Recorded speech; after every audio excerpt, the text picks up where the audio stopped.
buenos días, yo soy la licenciada Grecia. El día de hoy voy a platicar de un tema que se llama la composición corporal. Yo soy nutrióloga aquí en Servicios Médicos, soy la coordinadora y en este tema vamos a enseñarles diferentes temas, por ejemplo, el peso, la composición, la sarcopenia y la obesidad. Voy a iniciar con explicarles qué es la composición corporal. La composición corporal es conocer de qué estamos hechos y qué es todo lo que tenemos en nuestro cuerpo que conforma nuestro físico. Podemos ver cómo nuestro peso no simplemente es un número, sino que también está conformado por nuestros huesos, por nuestra grasa, por nuestro músculo y por algunos otros factores como son los órganos, la sangre, etc.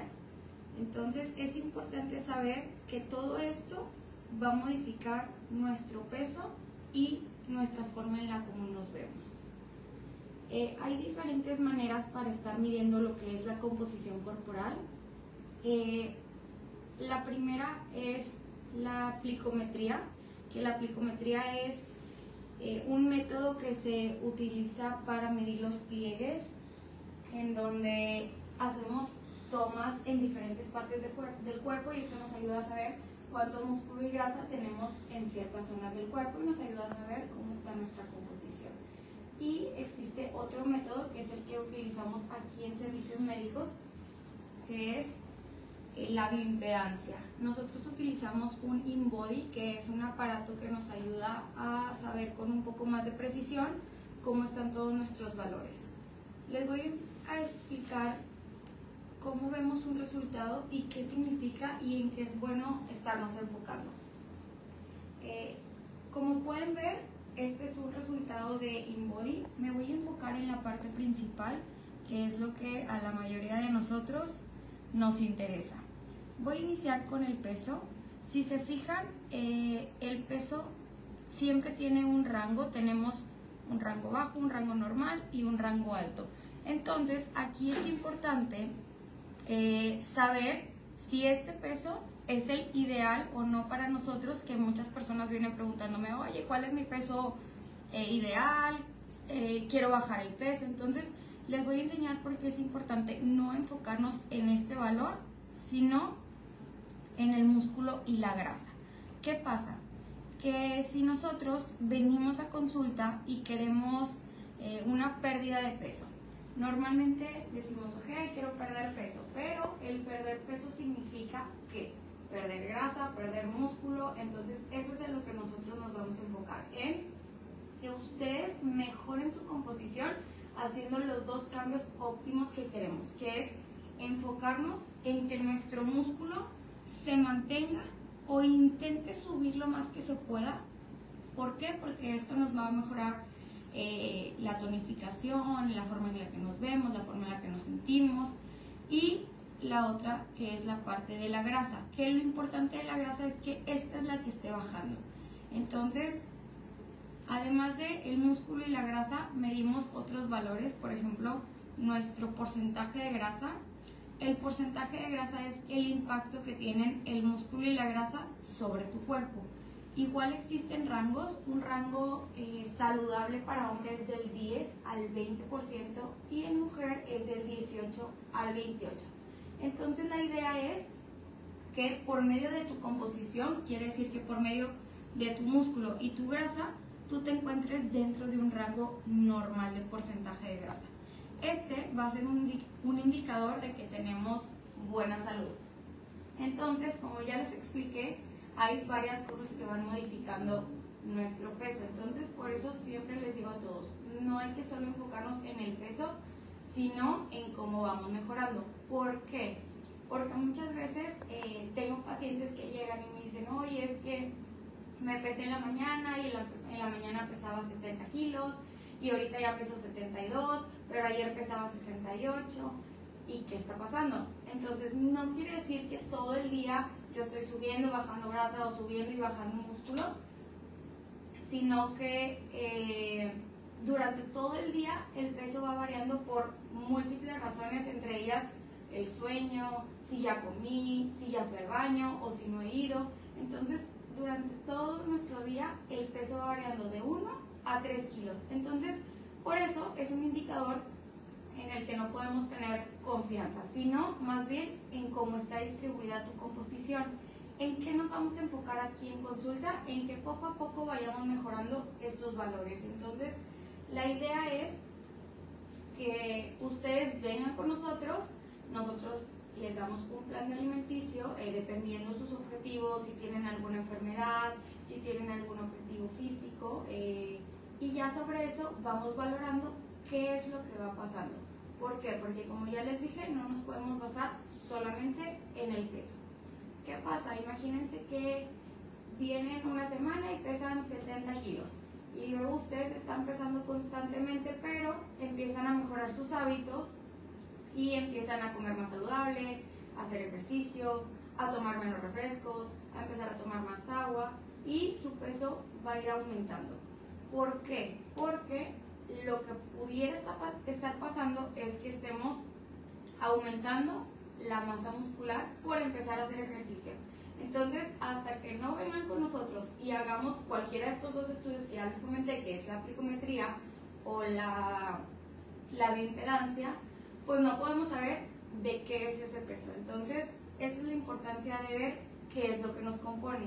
También aquí nosotros en consulta podemos ver constantemente qué está pasando con ustedes. Por ejemplo, si ustedes bajan, no sé, 200 gramos de grasa, yo puedo saber en dónde está esa grasa y qué fue lo que va pasando. Por ejemplo, aquí podemos ver que este paciente en su nivel de grasa tiene bajo en brazos, bajo en piernas y normal en abdomen. Entonces, si él viene en un mes y baja 200 gramos, yo puedo saber si fueron en el brazo, en el abdomen o en las piernas. Entonces, esto también nos ayuda para saber cómo la persona va modificando su composición corporal. Además de estos valores que ya les mencioné, hay otro punto que nos concentramos mucho, que es este nivel 3. El nivel 3 o el nivel de grasa visceral. La grasa visceral es toda la que está en la zona del abdomen. Esta grasa es la más importante. ¿Por qué? Porque entre mayor rango o mayor grado de obesidad, podemos tener mayor prevalencia de desarrollar enfermedades como diabetes, hipertensión, hiperlipidemias, colesterol, triglicéridos, etc. Entonces la idea es intentar disminuir poco a poco este rango o acercarnos a un rango saludable que, como podemos ver aquí, es de 1 a 9. Hay muchos pacientes que por su complexión tienen un peso normal, pero composicionalmente no están sanos, porque lo que yo veo es que tienen un músculo muy bajo y una grasa alta, que también puede pasar. Entonces aquí por eso es importante estar valorando cómo está esa persona y qué evolución va teniendo, y también cómo es su complexión, porque hay muchas cosas que son importantes. Y como ya les mencioné, en cuanto a lo de la grasa visceral, la idea es estar dentro de un rango saludable para disminuir la prevalencia de las enfermedades. Y este nivel siempre va a estar relacionado a los kilos de grasa que tenga esa persona en su abdomen. Entonces, esto también se puede modificar entre cada persona dependiendo si es hombre, si es mujer, su estatura, su edad. Entonces, son cosas que pueden ir cambiando. Por ejemplo, si es un niño que está en crecimiento, conforme él vaya creciendo, sus rangos de peso, de grasa, de músculo se van a ir modificando. ¿Por qué? Porque entre diferentes aspectos tengamos, por ejemplo, entre más estatura tengamos, pues nuestro rango va a ir aumentando. Entonces también es importante estar vigilando en qué etapa está mi paciente. Por ejemplo, si es un niño que sabemos que está en etapa de crecimiento, ir midiendo su estatura, que es lo más importante, ver que un niño siga creciendo y que vaya mejorando a lo mejor su composición de manera natural, o simplemente ver que no vaya en aumento de grasa y así. O por ejemplo tenemos el caso contrario de un adulto mayor. En un adulto mayor también es súper importante estar vigilando su composición. ¿Por qué? Porque el envejecimiento como tal tiene ciertas consecuencias, por así decirlo, y una la sarcopenia. ¿Qué es la sarcopenia? La pérdida de fuerza o de masa muscular, que este es un proceso normal conforme vamos creciendo. A partir de los 30 años inicia este proceso, pero se agudiza a los 50. Entonces, ¿qué es súper importante? La sarcopenia es un problema principal porque entre mayor grado de obesidad, o sea, entre más grasa tengamos y menos músculo tengamos en el cuerpo o menos fuerza, aumenta la prevalencia de una fractura, de caídas, de dificultad en la movilidad, de pérdida de calidad de vida. Entonces, al final lo que buscamos es que mi paciente esté lo más saludable posible, que cuando estemos haciendo cambios mantenga su músculo y lo que vaya disminuyendo poco a poco sea la grasa. También es importante mencionarles que la pérdida de grasa o la pérdida de peso nunca va a ser lineal, o sea, no quiere decir que porque tú vengas ya vamos a bajar. ¿Por qué? Porque también hay muchos aspectos que van modificando cómo vamos perdiendo grasa, entre la genética, la resistencia que tenga cada paciente, sus hábitos, su ciclo del sueño, su estrés, sus emociones. Entonces son muchísimos factores que nos favorecen o nos perjudican en este proceso. Entonces, como puede haber meses buenos, puede haber meses no tan buenos, y en lo que nos enfocamos es en vigilar que mi paciente no tenga un rebote, tratar de que sus hábitos, aunque no haya que mi paciente se está nutriendo correctamente y que no está perdiendo significativamente masa muscular. Entonces, esto es en todo lo que nos vamos enfocando en un paciente, además de el control de enfermedades o de si tiene algún síntoma. Entonces, son muchísimas cosas las que vamos revisando en consulta, pero esto es lo principal en lo que nos enfocamos cuando hablamos de composición corporal. Voy a pasar al tema del peso. Quiero volver a hacer mucho hincapié en por qué no es importante enfocarnos tanto en el peso. Tenemos algo que se le conoce como IMC o índice de masa corporal, y este es una fórmula que se hace que tomamos en cuenta el peso de la persona y la estatura para saber en qué rango se encuentra, si se encuentra en un bajo peso para su edad, en un peso normal, en un sobrepeso, en una obesidad tipo 1, 2 y 3. ¿Por qué es importante no solo basarme en eso, sino en ver toda su composición? Porque, como ya les mencioné, esta tablita solamente toma en cuenta el peso y la estatura. Entonces, si es una persona que ya está en su edad adulta, que ya no va a crecer, solamente lo único que podemos modificar va a ser su peso. Entonces, ¿qué pasa si ustedes vienen a consulta y voy a poner un ejemplo? Es un paciente que no hace ejercicio, que tiene muy malos hábitos alimenticios y que su consumo principal de bebidas pues son refrescos, y ese paciente empieza a hacer cambios. Entonces, lo normal es que vaya bajando el peso. Entonces, supongamos que la primera cita baja su peso. Entonces, yo tengo que hacer una fórmula y ver en dónde está mi paciente. Pero supongamos que ese paciente la primera cita baja 2 kilos, pero simplemente fue porque empezó a hacer cambios en su alimentación. Pero empieza a motivarse y empieza a querer mejorar un poco más y dice, ok, en este nuevo mes ahora voy a hacer ejercicio. Entonces empieza a hacer ejercicio y en su próxima valoración nos damos cuenta que esos 2 kilos que había perdido ahora ya los ganó. Y supongamos que él estaba en un sobrepeso y bajó a un peso normal, pero por haber vuelto a subir esos 2 kilos vuelve a subir a sobrepeso. Pero nosotros lo valoramos y nos damos cuenta que él tenía 34 kilos de músculo y ahora tiene 36. Entonces, ¿qué quiere decir? Que ese paciente, aunque subió de peso, por haber subido músculo, ya está más saludable. Entonces, por eso es importante siempre venir con un experto para que él nos vaya diciendo qué va pasando por medio de algo que podemos medir y no simplemente en basarnos en el peso que podemos ver en casa. Entonces, Por eso es la importancia de no enfocarnos solamente en el peso y saber que esto solamente es una categoría que sacamos por medio del peso y la estatura. Y como ya les dije, en niños pues también se va a ir modificando, entonces este parámetro no es como tan, podríamos decir que no es tan importante estarlo valorando, ¿ok? Voy a regresar al siguiente tema, que es la sarcopenia, que ya les había comentado un poquito acerca de esto.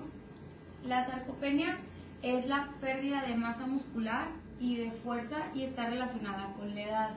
Este es un proceso natural, como ya les mencioné, pero puede tener un impacto significativo en cada persona. Como podemos ver, esta persona tiene más masa muscular y esta tiene menos masa muscular. Entonces, ¿cuál es la importancia? Que entre menos masa muscular tenga mi paciente o menos fuerza, mayor riesgo de caídas, de fracturas, dificultad de la movilidad o en sus actividades diarias, y tiene un impacto negativo en el nivel óseo, quiere decir en los huesos y en el metabolismo. Por ejemplo, este paciente es más propenso a tener osteoporosis o osteopenia que este paciente. ¿Por qué? Por la cantidad de músculo que tienen. Acuérdense que en todo nuestro cuerpo el músculo es nuestro principal sostén. Entonces, entre más trabajado lo tengamos, mucho más salud vamos a tener. Por eso siempre trato de hacer mucho hincapié en que nuestro ejercicio principal tenga algo de peso. ¿Por qué? Porque esto es lo que nos va a ayudar a mantenernos tonificados, a mantener la fuerza y a que nuestra composición vaya mejorando. ¿Por qué?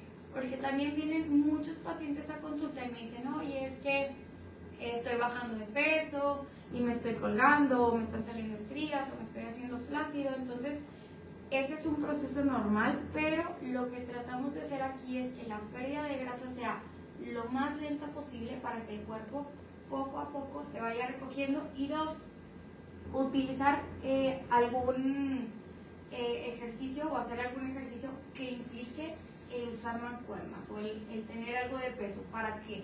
Para que este proceso sea lo menos posible y que sí estemos tonificando nuestra masa muscular. Entonces eso nos va a ayudar a dos cosas: a ganar fuerza, a estar más saludables y, bueno, por último, tercer aspecto, a mejorar nuestra composición.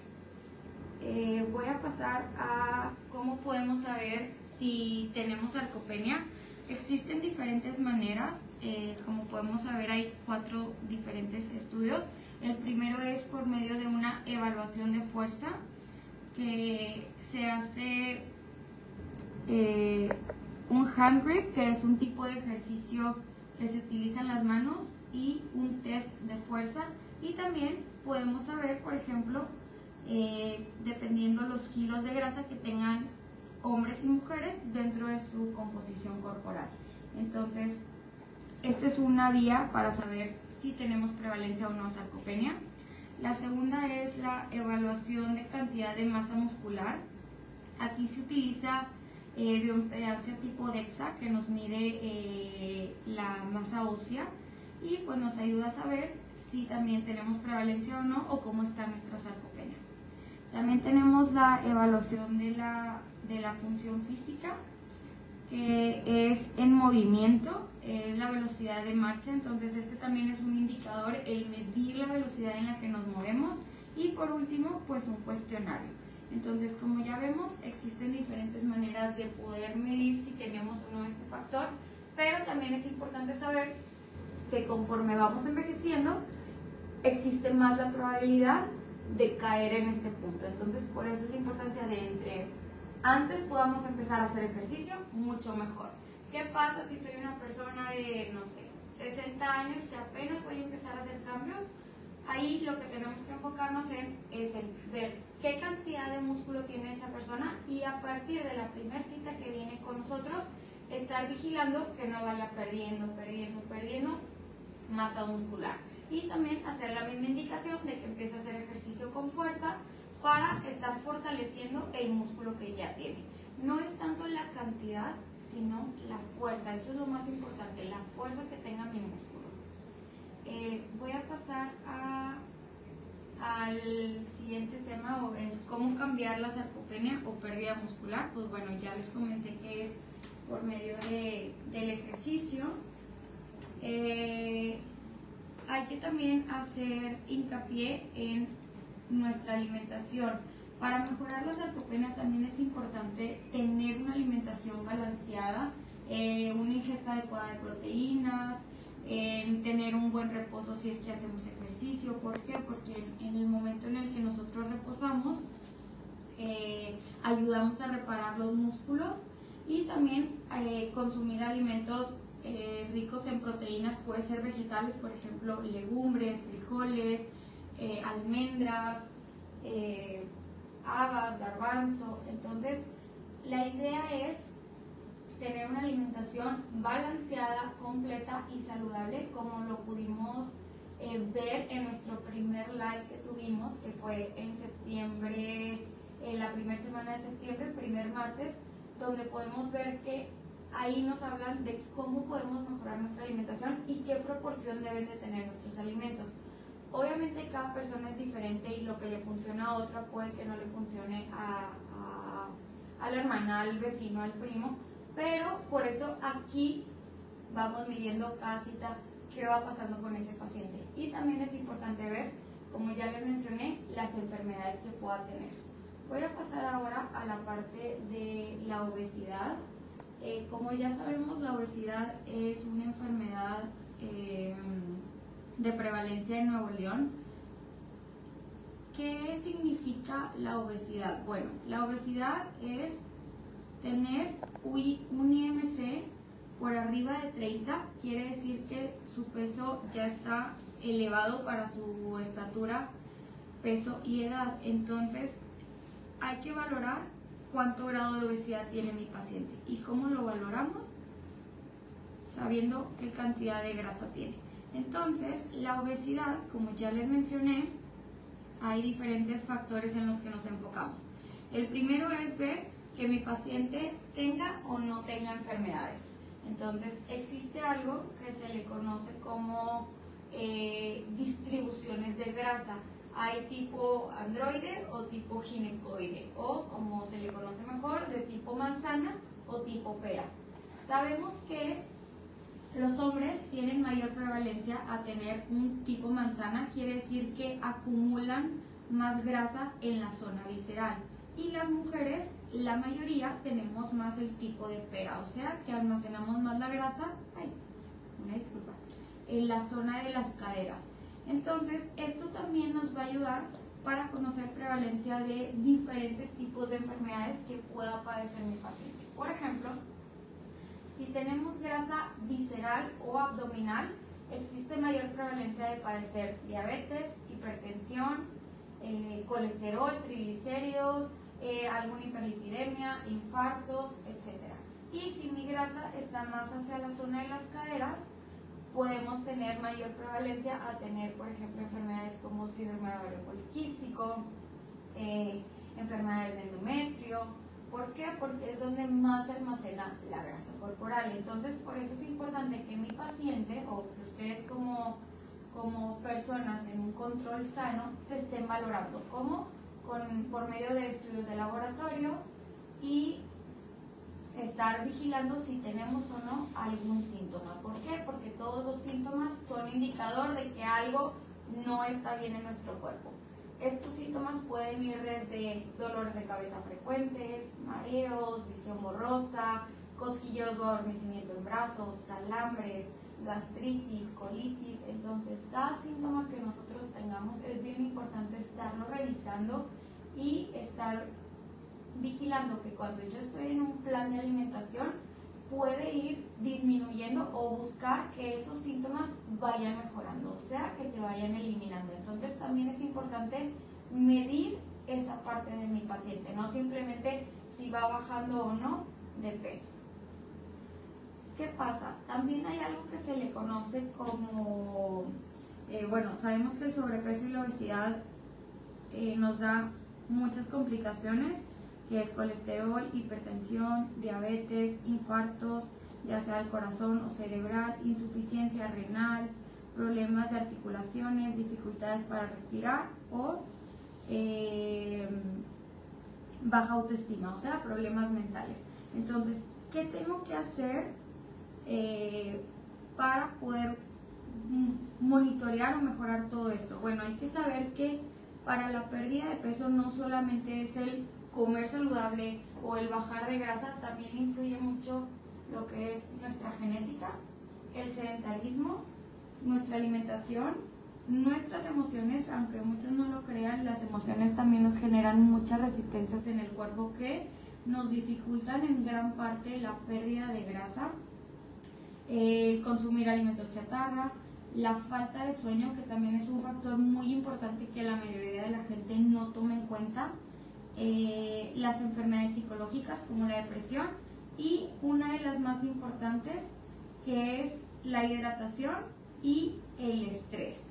También sabemos que el estrés crea un ambiente obesogénico. ¿Qué quiere decir? Que se secretan más hormonas que prevalecen a la acumulación de grasa en mi cuerpo. Entonces, por eso es importante buscar un control en todos los factores, no solamente en la alimentación o no solamente en el ejercicio. Entonces, para ir mejorando nuestra composición y nuestra salud, hay que enfocarnos en todos los puntos que acabo de mencionar. También existe algo que se le conoce como obeso metabólicamente sano. Este punto lo quiero tomar porque también mucha gente viene y me dice, oye, es que a mí me gusta como estoy, me siento cómodo, yo no quiero bajar de peso. ¿Está mal? Y les digo, no, no está mal, siempre y cuando valoremos que tu complexión sea así, porque eres un obeso metabólicamente sano. ¿Qué quiere decir? Que es una persona que no tiene enfermedades, que no tiene síntomas, que tiene buenos hábitos alimenticios, que hace ejercicio, que toma agua, que cuida su hidratación, que a lo mejor cuida su sueño, que hace meditaciones, es una persona que a lo mejor sabe controlar su estrés. Entonces hay que valorarlo para saber si esa paciente tiene o no riesgo de enfermedades por su composición. ¿Por qué? Porque afortunadamente o desafortunadamente las enfermedades sí tienen que ver con la composición de un paciente, pero, por ejemplo, ya sabemos que es más importante los hábitos que la composición. ¿Qué quiere decir? Que si soy una persona delgada, ¿tengo menor prevalencia a padecer enfermedades? La verdad es que no. ¿Por qué? Porque hay diferentes enfermedades, por ejemplo, lo que es la sarcopenia o la resistencia a la insulina, que el grado de obesidad no es un indicador para padecerlo o no, sino está más bien ligado a mis hábitos alimenticios. Entonces, si soy una persona que tiene una complexión delgada, pero mis hábitos de alimentación no son buenos, no hago ejercicio, tengo mucho estrés, me desvelo mucho, tomo alcohol, fumo, pues claro que la prevalencia de que yo tenga enfermedades va a ser la misma a que si tengo un paciente que tiene obesidad. Entonces, por eso es importante estar vigilando diferentes aspectos. Entonces, existe, les digo, lo que existe como el obeso metabólicamente sano, que también está el caso contrario, el obeso que pues no está saludable, que es sedentario, que tiene baja actividad, que tiene un mal estado de salud físico, mental y emocional, que no come saludable. Entonces ahí hay que valorar también cada persona. Por eso es bien importante acudir con un profesional que los esté monitoreando el cómo va mejorando nuestra composición, el qué tanto vamos modificando nuestros hábitos, el si no nos quedamos con hambre, porque también ese es un factor importante, el cómo está nuestro nivel de ansiedad, el cómo se va controlando nuestras enfermedades. Entonces, mi recomendación es siempre venir a consulta para vigilar cómo estamos. Entonces, yo los invito a que si a ustedes les interesa conocer su composición y saber qué podemos hacer para mejorarla, o saber si tenemos prevalencia o no de ciertas enfermedades, yo los invito a que vengan con nosotros para poderlos estar valorando y darles una orientación un poco más guiada y personalizada a lo que cada uno necesita. ya por último, quiero mencionarles qué son los buenos hábitos y qué nos pueden ayudar a mejorar. Como ya les dije, el comer despacio es súper importante, el tomar frutas y verduras diarias, empezar a incluir verduras, hacer ejercicio, meditar, beber agua y dormir lo suficiente, y pues esto al final del día nos va a generar más salud en nuestro cuerpo. Nos preguntaban también cómo es nuestra hidratación o cómo podemos cuidarla. Existe una fórmula para saber más o menos cuánta cantidad de agua tenemos que tomar. ¿Por qué? Porque también un exceso de agua puede ser contraindicatorio. ¿Por qué? Porque por toda nuestra sangre, como ya mencionamos también en un video anterior, existe el colesterol, los triglicéridos y también muchos minerales que van pasando a través de nuestra sangre, como lo son el sodio, el potasio, el calcio, etc. Entonces, entre más dilución tenga mi paciente por un exceso de hidratación, más síntomas puede tener de sobrehidratación, por ejemplo, calambres. Entonces, es muy normal que vengan pacientes y me digan, oye, es que yo tomo 6 litros de agua en el día, ¿está bien o está mal? O hay pacientes que me dicen, no, la recomendación son 2 litros, pero son 2 litros no para todos. Entonces, existe una fórmula para saber qué tanta agua puede tomar un paciente o cuál es su cantidad de ingesta recomendada dependiendo su peso. Entonces, es el peso por 35 y esta es la cantidad. Por ejemplo, para mí, yo peso aproximadamente 43-44 kilos, la verdad yo casi no me peso, pero ya había hecho la fórmula anterior, entonces 44 más o menos por 35, para mí, con mis condiciones, en mi estatura, en mi complexión, yo debo de estar tomando aproximadamente 1,5 litros de agua. Entonces, esa sería mi cantidad adecuada. Entonces, también si quieren saber cuál es su cantidad específica, pueden hacer esta fórmula. Obviamente también valoramos otros aspectos. Por ejemplo, si el paciente hace ejercicio, si el paciente tiene poliuria, si el paciente tiene hiperhidrosis, que quiere decir que suda excesivamente. Entonces, si es un paciente que tiene estas condiciones, él sí tiene que aumentar su consumo de agua. Si es un paciente que está relacionado su ingesta de agua con las veces en las que va al baño, pues a lo mejor sí podemos mantener esta fórmula. Entonces también es importante que vengan a consulta para valorar todos los aspectos de ustedes. No sé si tengan alguna duda, algo que no les haya quedado claro o algo que quieran que les explique un poquitito más. Aquí nos hacen una pregunta y nos indican, si yo no me puedo parar en el InBody, ¿me lo pueden realizar? Ok, sí, como ya les mencioné, hay diferentes métodos que podemos utilizar. No, el InBody es el único que existe, también existe la plicometría o la toma de circunferencias, y también podemos ir valorando, por ejemplo, qué cambios puede tener esa paciente en la ropa. Eso también es un buen indicador. Sí hay contraindicaciones para utilizar el InBody, por ejemplo, si un paciente tiene alguna stent o marcapasos, y si tiene alguna falta de alguna extremidad, por ejemplo un brazo, una pierna, esa es la contraindicación. Entonces, ¿qué pasa? Pues si no te podemos medir con este método, podemos utilizar cualquier otro. Y además, como ya les mencionaba, hay otros factores que también valoramos. Por ejemplo, a mí de nada me sirve que mi paciente baje 10 kilos si ese paciente no va a mejorar sus síntomas. Entonces también nos podemos ir guiando por sus valores de laboratorio, sus síntomas, y él cómo va mejorando a lo mejor sus medidas. Entonces ese es otro indicador que podemos utilizar si mi paciente no se puede subir al InBody. Nos preguntan que dónde son las consultas. Ok. Tenemos diferentes unidades, estamos en las 4 unidades de servicios médicos, que es Gonzalitos, aquí donde estoy yo, estamos 2 nutriólogas, también ya tenemos nutrióloga o nutrición en unidad Mederos y en unidad de Ciudad Universitaria. Los horarios son por la mañana de 7 a 2 de la tarde en unidad unidad universitaria, de 8 a 2 de la tarde en unidad Mederos y de 7 a 4 de la tarde en Gonzalitos. ¿Podemos agendar cita directa en nutrición o se requiere de pase por médico familiar? Si se requiere de pase, entonces lo que les recomiendo a muchas personas es vayan con su médico general y soliciten el pase para nutrición. Puede que mi paciente tenga o no enfermedades, no es un indicador para dar cita o no, entonces simplemente si quieren empezar a mejorar sus hábitos, hay que hacer una cita telefónica para que les den el pase.